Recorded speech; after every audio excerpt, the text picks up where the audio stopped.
Hello and welcome back to my channel. Today we are talking all things PMDD.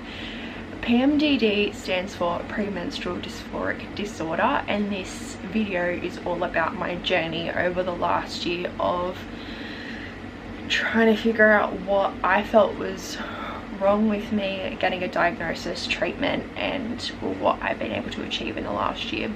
Just to preface, I'm not a medical professional at all. This is purely my experience. When I first learned about PMDD, I felt like there was not a lot of information around, and in fact the first time I'd ever heard of it was Vicky Patterson, who's very famous for being on Geordie Shore, posted to her Instagram about how she was feeling, and I think that kind of is what got the ball rolling for me. So in this video I want to talk about what made me start the journey towards a diagnosis, some of the treatment options that I have taken, where I'm at now, and I also have some Instagram posts that I've made across the last year which kind of highlight how I was feeling at the time that I want to share with you as well. Let's start with what PMDD is, and any of this information is coming directly from an accredited health source, and I will share links in my description as well. All of this information that I'm about to share with you in this section is from Queensland Health and a post that they made in May of last year. So their description basically encompasses that PMDD is a really intense form of PMS, which is premenstrual syndrome, which are the usual kind of feelings and symptoms that someone will get before they get their period.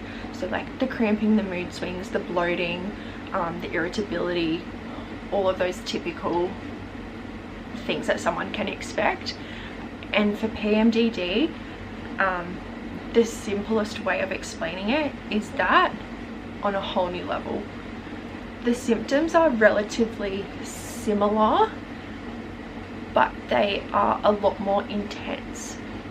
This is not to discredit PMS and say that PMS is easy to manage by any means, but PMDD has a much more significant impact on someone's day-to-day life, whether it be like their work, school, their basic existence, and the emotional and psychological stress that comes with those symptoms. While it's linked to a menstrual cycle, it's not believed to be directly related to like an imbalance of hormones, but more the change in the phase between ovulation and the luteal phase, and then before the cycle starts again, going back into that follicular phase. I did not even know this. PMDD has been recognized as a psychological condition since 2013. That's 12 years. That's not very long.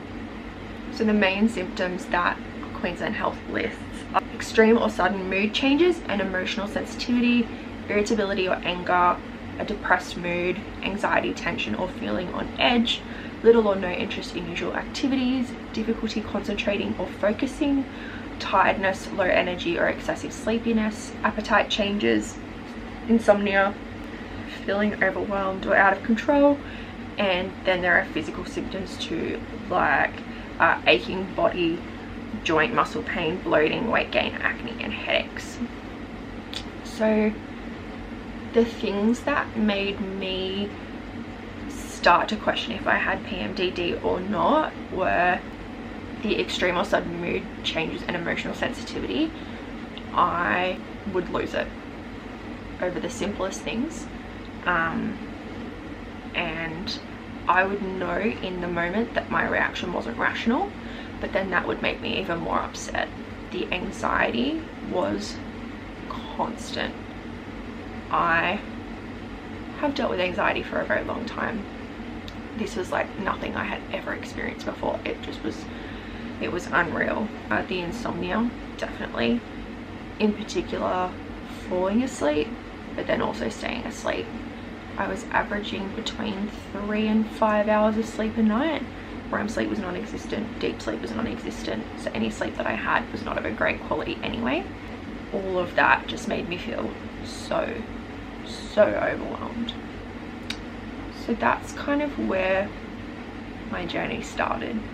I remember this one day literally in May, so almost a year ago, I was working from home and I had sat in front of my computer for 90 minutes doing like one of the most simplest of tasks, and I couldn't finish it. And so I called my line manager at the time and was like, hey, I need some help, like this is just not working for me. And they were so supportive, basically encouraged me to take leave for the day because it was just not, it was not working for anybody. And you know, helped me make a list of things that I was going to do during that day instead to look after myself, and how I was going to seek some support.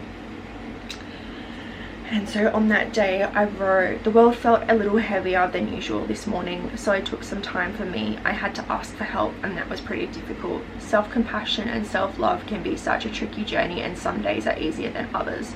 The world still feels heavy this evening, but I know that people will help me to carry the weight. That's so nice. I have an Aura ring, and I also use an app called Natural Cycles. They share data together, they speak to each other. And so I had already had about 8 months worth of data, or 8 cycles worth of data, when I kind of came to this conclusion that this was something that I wanted to investigate. So I was able to take that data to my GP, and I have such a wonderful GP. I just said, this is what I think, and here is why I think that. What are your thoughts? And she agreed with me. And the typical treatment for PMDD is to take SSRIs. I've forgotten what that stands for. Selective serotonin reuptake inhibitors. Effectively, they're an antidepressant, and they can improve the symptoms by boosting some of the chemicals that are in the brain. Sometimes they are prescribed only for the luteal phase, so between ovulation and the start of the bleed, but sometimes they are prescribed for the entire cycle as well. So that was the option I was kind of given by the GP, and I said to her, look, from previous experience, I don't want to go to that straight away. I want to try a holistic approach, because some of the SSRIs I had taken in the past gave me worse symptoms than what I was already experiencing, and I felt that I had no wiggle room, like things just could not get worse for me. I would not be able to handle it. And so I said to her, I want to seek advice from a naturopath and see what their advice is. I had been given a recommendation from a coach and a friend, both for the same person. And so the idea was that I would go try that first, and if that didn't work or didn't meet my needs, then I would go back to the GP and I would start the SSRIs. There is a fly. Get out. I then posted a week later, so this was kind of the start of the episode, if that's how you want to describe it. And I have a collection of like really nice things that I did that week in the help that I received. PMDD has made the last week of my life pretty unbearable, but I have worked hard to find sparkly moments amongst it all. Grateful for a partner who takes time off work to help me smile. Grateful for a line manager who is so supportive. Grateful for the sweetest angel baby Poppy, who treats every day like the best day of her life and never makes me feel anything but loved. Grateful for sunshine, good food and movement as medicine. Grateful for a GP who asked what I needed and listened when I spoke. Love to anyone else who is battling this fight, because it is soul crushing in every sense of the word. So I got a referral to Darwin Naturopathics. I went and spoke to her. Again, I took all of my data, and basically the conclusion that she came to was that my body was not making progesterone.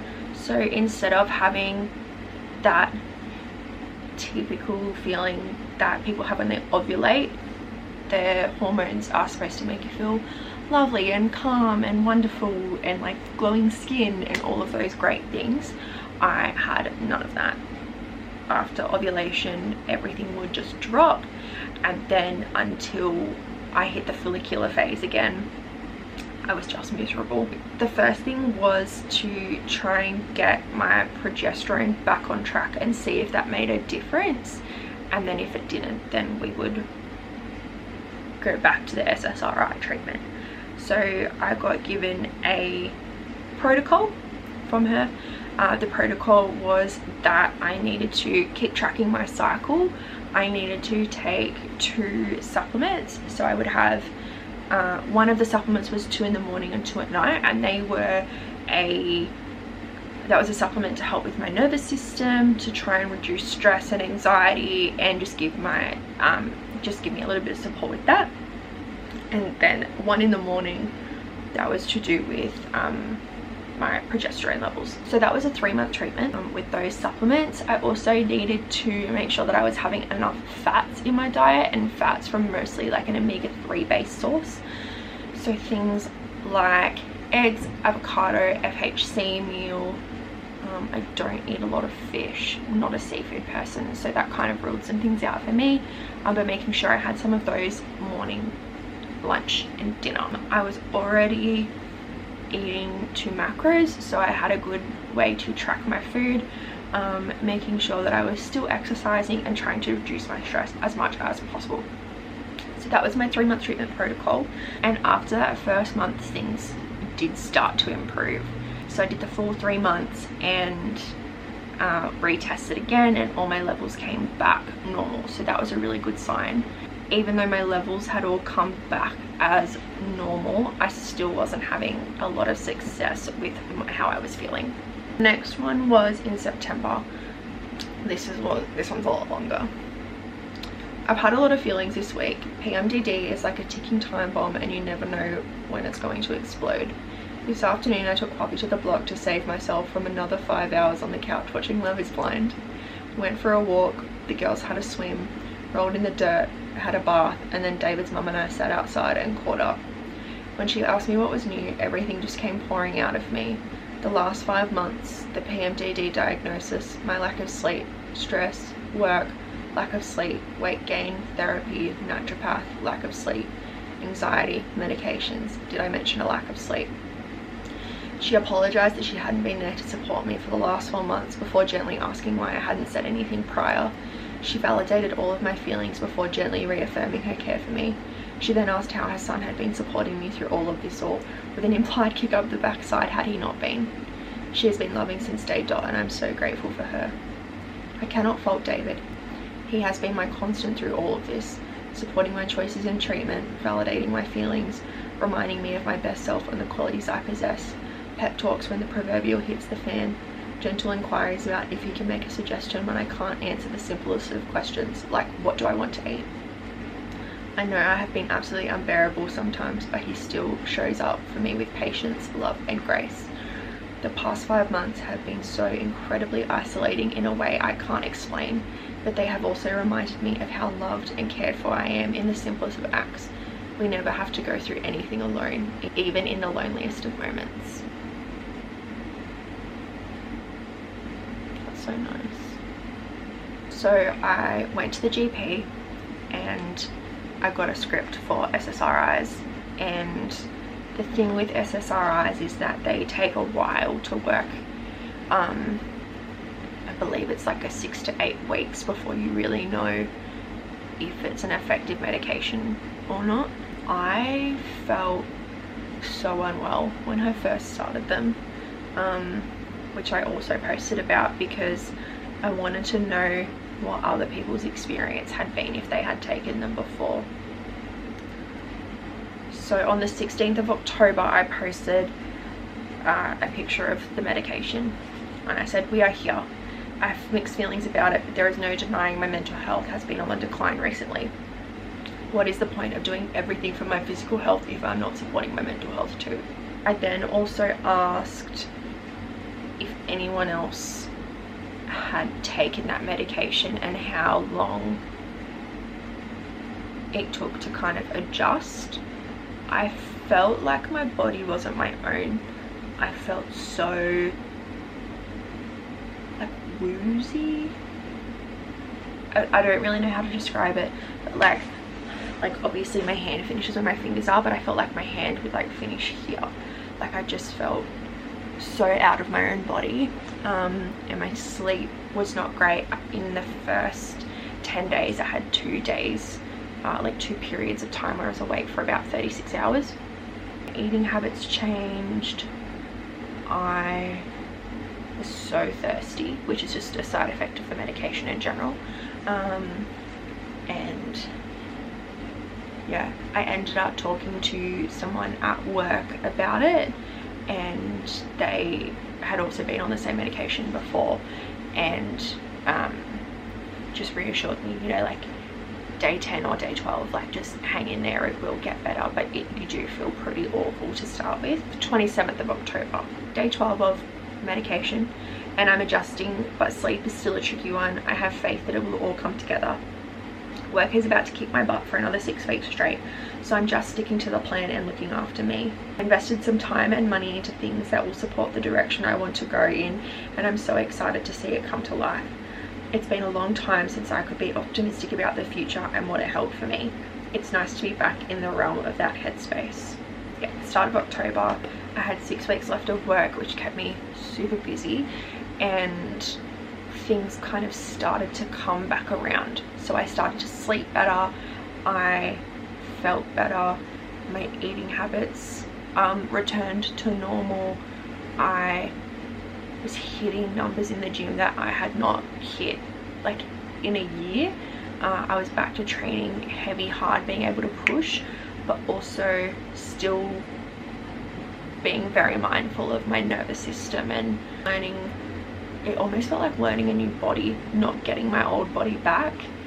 Once those 6 weeks had ended, we went overseas for 3 weeks. We had a trip to England, Ireland and Singapore, and so Ireland was a week with my family, England was kind of 40% family, 60% holiday, and Singapore was just a quick stopover on the way back home.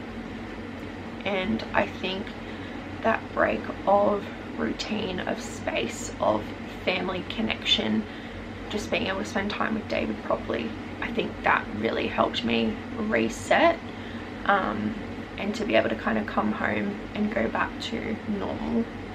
So I've now been on this medication for about 6 months, and the reason I decided to make this video was because I actually learned back from my review for the medication this week. I have just gone through a PMDD episode this week. Did not go to work on Monday because I was just not able to. I met with my GP and just said, you know, here's what's going on. It's definitely improved. It's not perfect. I'm not expecting it to be perfect, but what do you recommend? And she asked if I wanted to change medications, if I wanted to try something different. Firstly, she asked me what I wanted or if I had any suggestions. And I said to her that 3 weeks out of a month, so 3 out of 4 weeks, I am great, and it's just that 1 week. So her suggestion was to increase the dosage during that 1 week. That's really difficult, and then go back to my regular dose. Her concern of me changing medications is that it takes time to come off medication and then for a new medication to start working again, and do I have capacity and space to be able to kind of go through that at the moment? And I said no. So I'm really happy with the outcome. I hope one day I won't have to take them anymore, and I think part of that is just like the stigma. If this is something that I need to take for the rest of my life, then so be it. It is just one of those things. I definitely still have to work really hard to have a good sleep. Really have to have a good routine, not eating or exercising too close to bedtime. I'm really mindful of all of those things because they definitely have a huge impact on me. Melatonin is another one. I take melatonin every night before I go to sleep. The other really important thing was communicating all of this with my coach, and I still to this day communicate with her about this particular aspect of my life. because it shows up in ways that are not typical for my behavior. And so having her understand that this is something that's going on in my life, and maybe it's going to influence my check-in or my photos, or like how I show up in the gym or within my nutrition, it just gives her that piece of the puzzle. I think that's the full story. I don't know if I have anything else to say. If you have any questions, leave a comment below. You're welcome to contact me by Instagram. I have not mentioned the name of the medication specifically, just because there are so many, and a GP is the best person to recommend one of those to someone who is seeking treatment, and I feel like putting the name out there is just not quite responsible. We're gonna leave it at that. I hope you enjoyed this video or you learnt something, whether it's you going through it yourself, maybe someone else you know, someone you love and care about. I think it's just as hard on the people that love you as it is you. Like, I don't know how David did it.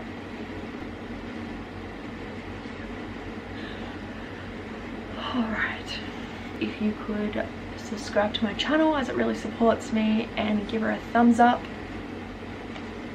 for all my hard work, and we'll catch you next time.